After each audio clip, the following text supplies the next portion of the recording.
जनता TV देख रहे हैं आप और मैं हूं आपके साथ निशा। बुलेटिन की शुरुआत करेंगे उत्तर प्रदेश से जुड़ी कुछ खास खबरों के साथ। लोकसभा चुनाव के नतीजों के बाद उत्तर प्रदेश में सियासी दलों, खास तौर पर बीजेपी और सपा के सामने उपचुनाव का इम्तिहान होगा।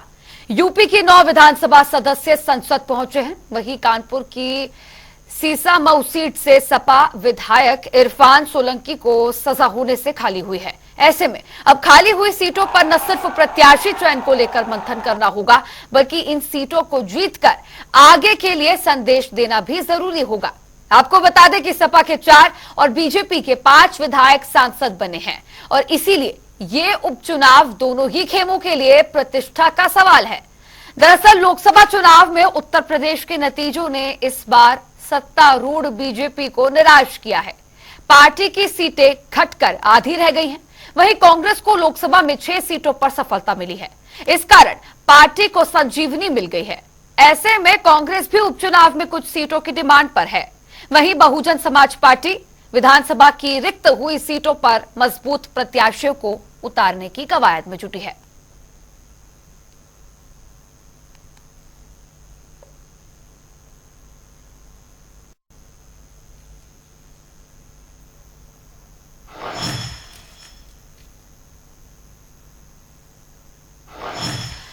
तो देखिए ये सीटें आपको दिखा रहे हैं जिन पर उपचुनाव होना है। उत्तर प्रदेश में मुरादाबाद की कुंदरकी सीट पर उपचुनाव होगा। अलीगढ़ की खैर सीट पर उपचुनाव होगा। गाजियाबाद की सदर सीट पर उत्तर प्रदेश में उपचुनाव हो रहा है। प्रयागराज की फूलपुर सीट, इस पर भी उत्तर प्रदेश में उपचुनाव होगा। मीरापुर विधानसभा सीट जिस पर उपचुनाव होगा। ये तमाम सीटें, इन सीटों के नाम आपको बता रहे हैं जहां पर उपचुनाव उत्तर प्रदेश में होना है। कानपुर की सीसामऊ सीट पर उपचुनाव होगा। उत्तर प्रदेश में 10 विधानसभा सीटों पर उपचुनाव होगा। इन 10 विधानसभा सीटों के नाम हमने आपको बताया। यूपी के 9 विधानसभा सदस्य संसद पहुंचे हैं। अब उनकी खाली रिक्त हुई सीटों पर यह उपचुनाव होगा। सपा एमएलए इरफान सोलंकी को सजा होने से कानपुर की सीसामऊ सीट रिक्त हुई है जिस पर उपचुनाव होगा। 5 सीटें बीजेपी के पास थी, 5 सपा पार्टी के पास थी। बीजेपी और सपा के बीच 50-50 सीटें हैं। सबसे चर्चित फैजाबाद लोकसभा की मिल्कीपुर विधानसभा सीट है। मिल्कीपुर सीट से विधायक अवधेश प्रसाद सांसद बन गए। मिल्कीपुर सीट जीतने के लिए बीजेपी ताकत झोंकेगी, पूरी ताकत बीजेपी लगाती नजर आएगी। कांग्रेस भी उपचुनाव में कुछ सीटों की डिमांड अब कर रही है। बसपा भी मजबूत प्रत्याशियों को उतारने की कवायद में लगातार जुटी हुई है। लखनऊ में आगामी उपचुनाव पर राज्यसभा सांसद प्रमोद तिवारी ने रायबरेली से सांसद राहुल गांधी को लेकर एक बड़ा बयान दिया है। उन्होंने कहा कि हर कार्यकर्ता की इच्छा है कि राहुल गांधी प्रधानमंत्री की डोर संभालें। देखिए, कांग्रेस में जन जन की इच्छा, हर कार्यकर्ता की है राहुल जी प्रधानमंत्री बने। हम सब चाहते हैं कि वो देश की बागडोर संभाले, परंतु ये तो निर्भर करता है राजनीतिक परिस्थितियों पे। इसमें कोई दो राय नहीं कि जो कन्याकुमारी से कश्मीर तक की उन्होंने यात्रा की, उसके बाद जो ये चुनाव हुआ तो वो एक महानायक के रूप में उभरे हैं और देश के सर्वाधिक लोकप्रिय अगर आज कोई है तो राहुल गांधी जी, जो सीधी चुनौती भी बिना पलक झपकाए, बिना डर, बिना किसी भय के अगर मोदी सरकार की कमियों को, खराबियों को, देश विरोधी चीजों को कोई निकाल रहा है तो वो राहुल गांधी। तो निश्चित रूप से, लेकिन ये निर्णय तो इंडिया गठबंधन ने तय किया कि सरकार बनाने की स्थिति में हम आपसी सहमत से करेंगे। अंतर्राष्ट्रीय योग दिवस में इस बार एलडीए महत्वपूर्ण भूमिका निभाएगा और एलडीए अपने सभी अपार्टमेंट में योग दिवस के लिए व्यवस्था कर रहा है। साथ ही एलडीए ने सभी आरडब्ल्यूए को व्यवस्थाओं और लोगों को सूचित करने के लिए पत्र भेज दिए हैं। इसी कड़ी में लखनऊ विकास प्राधिकरण के उपाध्यक्ष डॉक्टर इंद्रमणि त्रिपाठी से जनता टीवी ने खास बातचीत की है, जहां उन्होंने कहा कि अकबर नगर में ध्वस्तीकरण अभियान अब अपने अंतिम चरण में है। तुष्टिकरण जो अवैध निर्माण के खिलाफ चल रहा है लगातार, अब माना जा रहा है कि अब वो कुछ ही समय बाद जो है उस अभियान पर पूर्ण विराम लग जाएगा, यानी कि पूरी तरह से वो अभियान सफल हो जाएगा। हमारे साथ बात करने के लिए लखनऊ विकास प्राधिकरण के उपाध्यक्ष डॉक्टर इंद्रनील त्रिपाठी हैं, उनसे बात करेंगे। सर, अभियान माना जा रहा है कि आज कुछ समय बाद खत्म हो जाएगा, क्या स्थिति है अभी की? हाँ, 20 से 25 स्ट्रक्चर बचे हुए हैं, उस पर काम लगातार मशीनें कर रही हैं और मोस्ट प्रोबेबली आज शाम तक अकबर नगर फर्स्ट की भी सारे ध्वस्तीकरण कार्य पूरा हो जाएगा। तो लगभग जो अगर बात की जाए जो योग दिवस को लेकर के, क्या तैयारियां हैं लखनऊ विकास प्राधिकरण की ओर से? प्राधिकरण अपने सभी पार्कों में योग की व्यवस्था करा रहा है, साथ RWA के माध्यम से भी योगा का कार्यक्रम करा रहा है, या जिसमें जन भागीदारी ज़्यादा हो, और राजभवन में जो उत्तरदायित्व दिया गया उसे निभा रहा है। ठीक, बात करने के धन्यवाद। तो ये थे वीसी इंद्रनील त्रिपाठी, उन्होंने साफ बताया कि अकबर नगर तुष्टिकरण मामला आज शाम तक जो है पूरी तरह से उस पर अमली जामा पहना दिया जाएगा, यानी कि अवैध निर्माण के खिलाफ जो अभियान शुरू हुआ था वो आज शाम तक खत्म हो जाएगा। वहीं योग दिवस की बात की जाए तो लखनऊ विकास प्राधिकरण की ओर से भी अहम भूमिका निभाई जा रही है। कैमरामैन रियाज के साथ में मैं अंकुश जायसवाल, जनता टीवी, लखनऊ। संगम नगरी प्रयागराज में लगातार भू माफियाओं का खेल जारी है। भले ही लगातार बुलडोजर की कार्रवाई की जा रही हो, बावजूद उसके भू माफियाओं में जरा सा भी खौफ नजर नहीं आ रहा। कुछ ऐसा ही मामला करेली थाना इलाके से सामने आया है। हमारे संवाददाता SM आमिर की ये खास रिपोर्ट देखिए। प्रयागराज में जहां लगातार अवैध भू माफियाओं के प्लॉटिंग पर और प्लॉट पर बाबा का बुलडोजर चल रहा है, मगर प्रयागराज में अभी भी लोग बाबा के बुलडोजर के बावजूद कार्रवाई के थम नहीं रहे और अवैध प्लॉटिंग का दौर जारी है। बता दें, करेली के 12 मार्केट के पास आप देख सकते हैं, यहाँ पर ये प्लॉटिंग हुई है। साल 2023 14 अक्टूबर को यहाँ पर बुलडोजर चलता है इस पूरे प्लॉट पर और बताया जाता है कि अवैध कब्जा मुक्त कराया गया है और इस पर कुछ सरकारी दफ्तर बनेंगे, मगर 200 वर्ग जमीन यहाँ पर छोड़ दी जाती है और उसके बाद ये सारी जमीन पर प्लॉटिंग कर दी जाती है। और सबसे बड़ी बात है कि बिना नक्शे के जो भी जमीन वगैरह बन रही है उस पर कार्रवाई की जा रही है, मगर इस पर बिना नक्शे के किस तरह से प्लॉटिंग हो गई और किस तरह से इस पर मकान बना दिए गए। आप देख सकते हैं, इस पर 2 मकान भी बनकर तैयार हो गए हैं, इस पर ना ही पीडीए के पास नक्शे का नंबर ना लिखा है, ना कुछ लिखा है, जबकि अमूमन जब भी पीडीए के नक्शा पास मकान बनते तो उस पर वो लिखा रहता है। और यहाँ पर सबसे खास चीज ये दिखाएंगे आपको कि देखिए, यहाँ पर परवेज आलम अपर अभियंता प्रयागराज विकास प्राधिकरण का भी इस एक बिल्डिंग पर नाम लिखा हुआ है और बिना नक्शे के ये पूरी बिल्डिंग बन रही है। सूत्रों की माने तो इस पर बाहुबली पूर्व सांसद अतीक अहमद के लोग और कुछ विदेश में बैठे लोग का भी पैसा लगा है जो इस प्लॉटिंग को अंजाम दे रहे हैं। अब देखना होगा पीडीए इस पर किस तरह से कार्रवाई करती है और किस तरह से इस बिल्डिंग की, ये तो खैर जांच का विषय है कि इसके पीछे कौन लोग हैं और किस तरह से ये स्टेट लैंड की जमीन पर प्लॉटिंग की गई है और किस तरह से ये पूरा खेल है। फिलहाल ये जांच का विषय है, इस पर अब पीडीए जांच कर किस तरह की कार्रवाई करती है और पुलिस इस पर किस तरह से शिकंजा कसती है, देखने वाली बात होगी। जनता टीवी के लिए सैयद मोहम्मद आमिर, प्रयागराज। चौधरी चरण सिंह अंतर्राष्ट्रीय एयरपोर्ट लखनऊ से विदेशी उड़ानों के संचालन में बदलाव कर दिया गया है। घरेलू के बाद अब इंटरनेशनल फ्लाइट्स के यात्रियों की आवाजाही भी अब नए टर्मिनल 3 से होगी। Thai Air Asia, IndiGo Air India Express, Saudia airlines, Oman air, flynas, Salam air और फ्लाई दुबई का परिचालन नए टर्मिनल से शुरू हो गया है। इसके पहले 31 मार्च से घरेलू उड़ानों का नए टर्मिनल 3 से परिचालन शुरू हुआ था। लखनऊ के चौधरी चरण सिंह इंटरनेशनल एयरपोर्ट पे आज से जो है इंटरनेशनल सेवाओं का टर्मिनल 3 से जो आवागमन शुरू हो गया है और ये सेवाएं इतनी जो है बेहतर तरीके से संचालित की जा रही हैं। इसके लिए प्रणाम सेवा भी दी जा रही है कि जो लोग आगमन से लेकर प्रस्थान तक यात्रियों को मदद करते हैं, मामूली भुगतान पर उन्हें मदद दी जा रही है।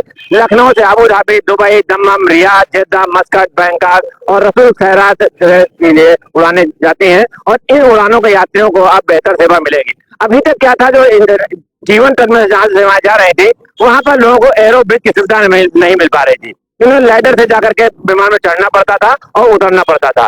तो ये दिक्कतें अरसे से चल रही है। जब से एयरपोर्ट शुरू हुआ है तब से जो अंग्रेजों के सामने से जब से काम शुरू हुआ है एविएशन का, और उसके बाद से अभी तक आजादी के बाद से भी लगातार सुविधा नहीं मिल पा रही थी लोगों को। ये सुविधा पहली बार मिलने जा रही है और इससे अडानी एयरपोर्ट ने काफी अच्छा काम किया है, जिससे लोगों को बेहतरी से और जो है अच्छी सेवाओं का आभास होगा। अब इंटरनेशनल एयरपोर्ट बन जाने से, T3 टर्मिनल शुरू हो जाने से क्या फायदा होगा कि जो इंटरनेशनल यात्री था अभी अपने को बहुत दबा कुचला महसूस करता था, उसके पीछे क्या था, वो जब आता था लैंडर उतरने में उसको जो है सारी दिक्कतों का सामना करना पड़ता था। उसके बाद एयरपोर्ट में अच्छी सुविधा नहीं मिलती थी, बाहर निकलता तो पार्किंग सही नहीं थी और वहां पर टूटी सड़कें थी। तो अब इसको जो है एकदम चमचमाते एयरपोर्ट पे और वर्ल्ड क्लास एयरपोर्ट पे उतर करके उसको राहत का एहसास होगा और लगेगा कि लखनऊ इंटरनेशनल एयरपोर्ट उतरा है और इससे जो है उसे भी गौरव का एहसास होगा।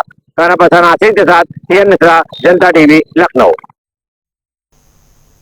देवरिया जनपद के कैथवलिया गांव में निर्माणाधीन शवदाह गृह निर्माण के समय ही ध्वस्त हो गया, जो कि करीब 24,36,000 की लागत से तैयार होने जा रहा था।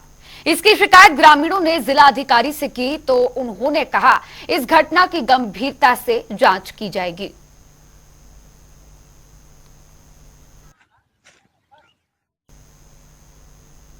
हम देवरिया के कथवलिया गांव में हैं। यहाँ पे सौदा गृह का निर्माण हो रहा था। इस सौदा गृह का बजट 24,36,000 रुपया था और यह तैयार किया जा रहा था। आपसे बता दें कि इसके ग्राम प्रधान द्वारा यह सौदा गृह का निर्माण कराया जा रहा था, लेकिन यह भ्रष्टाचार का भेंट चढ़ गया और निर्माण पूर्ण होने से पहले ही धराशायी हो गया।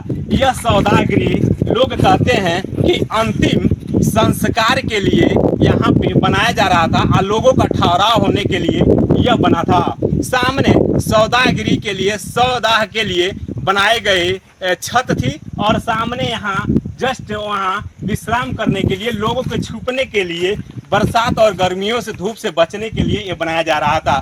लेकिन खुदा न खास्ता निर्माण होने के दौरान ही यह ध्वस्त हो गया।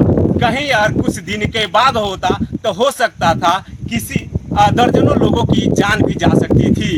लेकिन यह भ्रष्ट अधिकारी भी यहाँ पे आप जांच करने तक भी नहीं आए कि यह कैसा निर्माण हो रहा है, किस तरीके का निर्माण हो रहा है, किस तरीके की सामग्री लग रही है, इस पर ध्यान नहीं दिया, जिसके वजह से यह सौदागरी बनने से पहले ही ध्वस्त हो गया और इसमें ध्वस्त होने के बाद उच्च अधिकारियों ने संज्ञान लिया। लेकिन 1 माह बीत जाने के बाद भी इस पर अधिकारी जांच पूर्ण नहीं हो पाई और अधिकारियों द्वारा इस भ्रष्टाचारियों पे कार्रवाई नहीं किया गया। जनता टीवी से लाल बाबू, देवरिया। लखनऊ में भीषण गर्मी का सितम जारी है। वहीं नगर निगम ने आम लोगों को लू से बचने की कवायद शुरू कर दी है। आपको बता दें कि राजधानी के प्रमुख चौराहों पर कूलिंग जोन की सुविधा की गई है। सिर्फ इतना ही नहीं, शरबत और गुड़ का भी प्रबंध किया गया है, जिससे गरीबों और आम लोगों को अब राहत मिलेगी। ऐसे तेज गर्मी बढ़ रही है, वैसे प्रशासन भी पूरी जिम्मेदारी निभा रहा है और लखनऊ नगर में शहर के 20 प्रमुख चौराहों पर और 20 प्रमुख जगहों पे ऐसा है व्यवस्था की है, कूलिंग पॉइंट बनाए हैं जहां पर लोग जा सकते हैं और रात को नहीं बल्कि दिन में जब धूप होती है उस समय ये खुलेंगे, क्योंकि ये पॉइंट्स ऐसे हैं कि जहां पर दिन में धूप से बचाने के लिए प्रबंध किए गए हैं और वहां पर पीने का पानी, शरबत और जो है बैठने के लिए सोफा डाला गया, कूलर लगाया गया है और साथ में कारपेट डाली गई ताकि जिसको लेटना हो लेट भी सके। तो ऐसे कूलिंग पॉइंट में यहाँ बना करके और जो है महापौर सुषमा खरगवाल और नगर आयुक्त जो है नीतीश सिंह ने लगातार काम करने में छेड़ी है और ये कूलिंग पॉइंट को रहते हैं। पहले एसी की बात चल रही थी लेकिन एसी इसलिए नहीं लग पाया क्योंकि जो है बिजली की समस्या ज्यादा थी, तो ये कूलर लगाए गए, लेकिन कूलर बड़े लगाए गए। मैं खुद आपको दिखाऊंगा कि किस तरह के कूलिंग पॉइंट बने हैं और इस कूलिंग पॉइंट में क्या क्या सुविधाएं हैं और ये किस तरह आम लोगों को राहत दे रही हैं। और इसको लेकर के मैं कूलिंग पॉइंट में देखूंगा, ये 1090 चौराहे पे कूलिंग पॉइंट बनाया गया है और इस कूलिंग पॉइंट में देखिए घड़े रखे गए हैं जिसमें ठंडा पानी है और लोग हर समय इनको ठंडा पानी मिलेगा। अभी कुछ देर में शरबत गुड़ रखा गया है और गुड़ है और पानी, लोग गुड़ खा करके पानी पिए, ये भी व्यवस्था है। कुछ देर में शरबत भी आएगा, ये शरबत पॉइंट बनाया गया है कि यहाँ पे शरबत मिलेगा। देखिए कूलर, एक बड़ा कूलर लगाया गया है और जिससे लोगों को अच्छी खासी ठंडी हवा मिल रही है। इस समय इतना टेम्परेचर है कि कहीं तो 40 डिग्री का आपका टेम्परेचर है, लेकिन फिर भी लोग राहत महसूस। मैं यही लोग जो मौजूद है उनसे जानना चाहूंगा कि कैसी सुविधा नगर निगम की है ये। अरे नगर निगम में सुविधा बहुत बढ़िया है, ठीक है। पानी भी आता है, गुड़ और शरबत भी आता है और यहाँ आदमी बैठ के जुड़ाते भी है। देखिए कैसा लग रहा है आपको सुविधा से? सर बहुत अच्छा लग रहा है हमको, मतलब दूर से, इतनी दूर से चले आ रहे हैं, पानी कहीं मिला नहीं पीने के लिए, और मतलब हम एक जगह पूछे पानी कहाँ मिलेगा, कहीं जाइए यहाँ पे बगल में कूलिंग पॉइंट बना हुआ है, तो हम आके यहाँ पे देखे तो पानी है, गुड़ है, शरबत अभी आया नहीं है, तो आके हम आराम कर रहे हैं, पानी भी है, गुड़ है। आप बताइए आपको कैसी सुविधा लग रही है? ये बहुत बढ़िया लग रही है। क्या है, पानी आने मिल रहा है, राहत मिल जाती है, आने जाने वाले को 2 मिनट रुक जाते हैं हवा खाए। आप बताएं भाई कैसा लग रहा है नगर निगम सुविधा, आपको कैसी लग रही है? सही लग रही है, नगर निगम ने अच्छा किया। और गर्मी बहुत है, ठंडक हवा मिल रही है थोड़ा बहुत। देखिए जो लोग यहाँ मौजूद हैं उनका सीधे से कहना है कि गर्मी में काफी राहत मिल रही है और ये कूलर में ठंडी हवा भी खा रहा है, कोई चार्ज नहीं है और नगर निगम ने ऐसी व्यवस्था की है। और नगर निगम अब ये पहले 20 लगाए गए हैं, लेकिन अगर जरूरत पड़ेगी नगर निगम कूलिंग पॉइंट सरकार बढ़ा सकता है, ये देखा जा रहा है। लेकिन अगर मानसून 3 दिन बाद आ गया तो इसकी जरूरत नहीं पड़ेगी, लेकिन अगर फिर भी गर्मी रही तो नगर निगम संख्या बढ़ा सकता है। कैमरा पर्सन रियाज के साथ पीएन मिश्रा, जनता टीवी, लखनऊ। पूरे देश में भीषण गर्मी का प्रकोप देखने को मिल रहा है। कई जगहों पर तो गर्मी से लोगों की मौत की खबरें सामने आई हैं। वहीं हीट स्ट्रोक से फिरोजाबाद में भी एक दिन के अंदर 5 लोगों की मौत हो चुकी है। मृतकों में 2 महिला और 3 पुरुष शामिल हैं।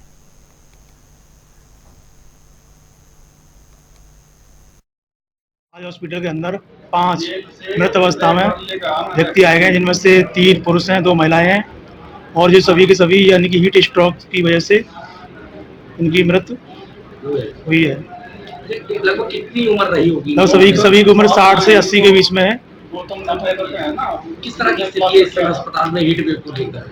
इस समय बहुत गंभीर कंडीशन है हॉस्पिटल की हीट स्ट्रोक की वजह से।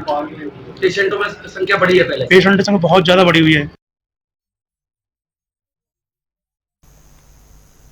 बड़े ही हर्षोल्लास के साथ अमेठी में राहुल गांधी का 54वां जन्मदिवस मनाया गया। आपको बता दें कि कांग्रेस कार्यालय गौरीगंज में जिला अध्यक्ष प्रदीप सिंघल की अध्यक्षता में सैकड़ों कार्यकर्ताओं ने इकट्ठा होकर केक काटा। राहुल गांधी के जन्मदिन को लेकर लोगों में काफी उत्साह देखने को मिला।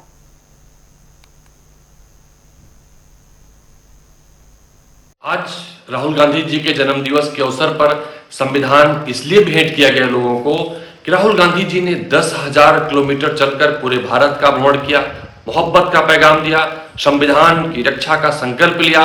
तो उनके परिवार अमेठी के लोग भी ये संकल्प लेना चाहते हैं उनके जन्मदिन के अवसर पर कि अमेठी भी उनकी लड़ाई में, संविधान की रक्षा की लड़ाई में, मोहब्बत फैलाने के सहयोग में उनके साथ खड़ी है। इसलिए आज लोगों तक संविधान पहुंचाया गया और ये क्रम लगातार चलता रहेगा। संविधान की रक्षा के लिए संविधान घर घर तक पहुंचाने का कार्यक्रम कांग्रेस पार्टी अमेठी में चलाती रहेगी।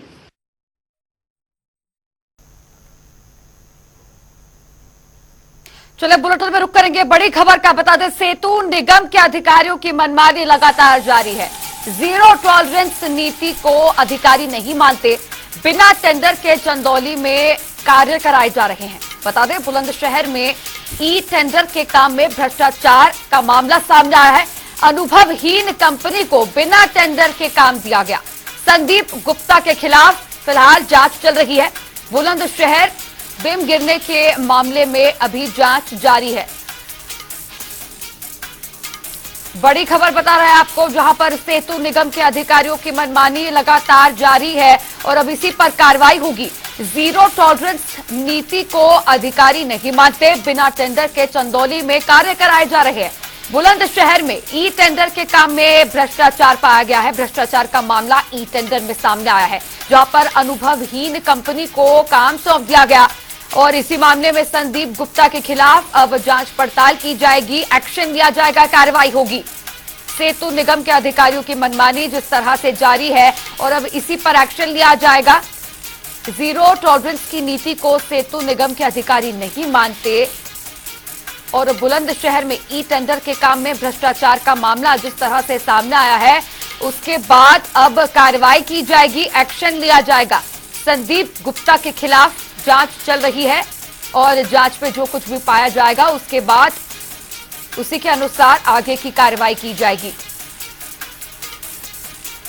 बड़ी जानकारी बता रहे हैं आपको, बड़ी खबर इस वक्त की, जहां पर बिना टेंडर के चंदौली में कार्य कराए जा रहे हैं और सेतु निगम के अधिकारियों की मनमानी लगातार जारी है। भ्रष्टाचार का मामला भी सामने आया है और एक अनुभवहीन कंपनी को बिना टेंडर दिए यहां पर काम सौंप दिया गया। बुलंदशहर बिम गिरने के मामले में भी जांच की जाएगी और इसी के साथ सेतु निगम के अधिकारियों की लगातार मनमानी जारी है। अब इसी पर और भी ज्यादा चर्चा करने के लिए संवाददाता अंकुश जायसवाल फोन लाइन पर जुड़ गए हैं। अंकुश, इस तरह से देखा जा रहा है कि सेतु निगम के अधिकारियों की मनमानी लगातार जारी है। अब इस पर कार्रवाई होगी और आगे एक्शन भी लिया जाएगा। फिलहाल क्या अपडेट इस पर? देखिए, एक तो बड़ी बात यह है कि जो सीपीएम संदीप गुप्ता हैं, इन पर बुलंदशहर में अभी कुछ महीने पहले जो है पुल गिर गया था, बिम गिर गई थी, तो उसकी वजह से इनके खिलाफ अभी भी जांच चल रही है। और वहीं एक मामले में इनके खिलाफ जांच चल रही है, वही दूसरा मामला इनका जो सामने निकल के आया है कि इन्होंने किस तरीके से 2019 में ये सीपीएम थे और चंदौली में ही जो है DFCCIL जो कार्य था, बोस स्टीरिंग गार्डर और अन्य कंपोजिट स्टील गार्डर का कार्य चल रहा था जो सेतु निगम बना रहा था। उसमें कैसे इन्होंने अनुभवहीन कंपनी को जो है काम बिना ई टेंडर के दे दिया, जबकि सरकार जो है पूरी तरह से हर कार्य बिना कोई कार्य जो है ई टेंडर के नहीं देना है, उसके बावजूद भी चंदौली में बिना ई टेंडर के जो है एग्रीमेंट के आधार पर जो है कार्य दे दिया गया। तो ये बहुत बड़ा भ्रष्टाचार है और इनके खिलाफ पहले से जांच चल रही है। तो इस भ्रष्टाचार आदमी को, आखिरकार अधिकारी को क्यों नहीं कार्रवाई की जा रही है और इसके खिलाफ जो है जो अभी तक ये पद पे बने हुए हैं, आखिरकार इनके ये पद पे अभी तक क्यों बने हुए हैं? तो ये एक बड़ा सोचने का विषय है। आखिरकार सरकार और शासन इस पर कब गंभीरता से इस पर जो है एक्शन लेगा। जी बिल्कुल अंकुश, देखा जाए तो जिस तरह से आपने बताया कि बुलंदशहर में भी ई टेंडर के काम में भ्रष्टाचार का मामला सामने आया है। अनुभवहीन कंपनियों को बिना टेंडर के काम सौंप दिया जाता है। कहीं ना कहीं बड़ी लापरवाही भी है ये प्रशासन की कि प्रशासन के नाक के नीचे इस तरह के काम हो रहे हैं और कार्रवाई तक नहीं की जा रही। बिल्कुल, अब जिस तरीके से सरकार बनी थी, मुख्यमंत्री योगी आदित्यनाथ ने पहले ही कह दिया था कि कोई भी कार्य जो है बिना ई टेंडर के नहीं दिया जाएगा और बिना ई टेंडर के दिया जाएगा तो ये मान के चलिए ये बड़ा भ्रष्टाचार ये सामने आया है चंदौली में। किस तरीके से बिना ई टेंडर के एग्रीमेंट के आधार पर जो है कार्य कराया जा रहा है और इसमें पूरी तरह से संलिप्तता है जो सीपीएम थे संदीप गुप्ता, वो आज भी जो है संदीप गुप्ता मुख्यालय में तैनात हैं। उनके खिलाफ बुलंदशहर में भी जो बिम गिरा है उसमें भी इनके खिलाफ जो है जांच चल रही है। तो बड़े अधिकारी हैं संदीप गुप्ता, इनको पर अपने जो भी इनके जो उच्च अधिकारी होते हैं उनसे साठगांठ कर लेते हैं ताकि इन पर जो है आगे कोई कार्रवाई ना हो। तो ये खेल करने में भी माहिर हैं ये। तो यही वजह है कि चंदौली में इस तरीके की जो अनियमितता हुई है, इस पर अभी तक कोई इनके खिलाफ एक्शन नहीं लिया गया है। जी बिल्कुल, चलिए ठीक है, शुक्रिया आपका जुड़ने के लिए और जानकारी के लिए। चलिए बुलेटिन में रुक करेंगे ताबड़तोड़ खबरों का। लखीमपुर खीरी में पुलिस ने बरामद किए मोबाइल फोन पाकर लोगों के खिले चेहरे। सहारनपुर में मजदूरी मांगने पर दलित युवक को दबंगों ने किया अपमानित, पुलिस में 7 लोगों के खिलाफ मुकदमा किया दर्ज। सहारनपुर में बाइक सवार युवक पर 2 युवकों ने की फायरिंग, घायल को अस्पताल में कराया गया भर्ती, मामले की जांच में जुटी पुलिस। अयोध्या में सीआरपीएफ के जवानों ने श्रद्धालुओं के साथ ही पिटाई, वीडियो हुआ वायरल। सहारनपुर में नहर में डूबने से 2 की मौत, गोताखोरों ने कड़ी मशक्कत के बाद निकाले शव। बाराबंकी में हाई टेंशन तार की चपेट में आया युवक, मौके पर हुई मौत। बागपत में पुलिस ने 2 तस्करों को किया गिरफ्तार, कब्जे से मिला 15 किलो 600 ग्राम अवैध गांजा, 1 तमंचा, 2 जिंदा कारतूस हुआ बरामद। नोएडा में चलती कार बनी आग का गोला, फायर ब्रिगेड ने कड़ी मशक्कत के बाद आग पर पाया काबू।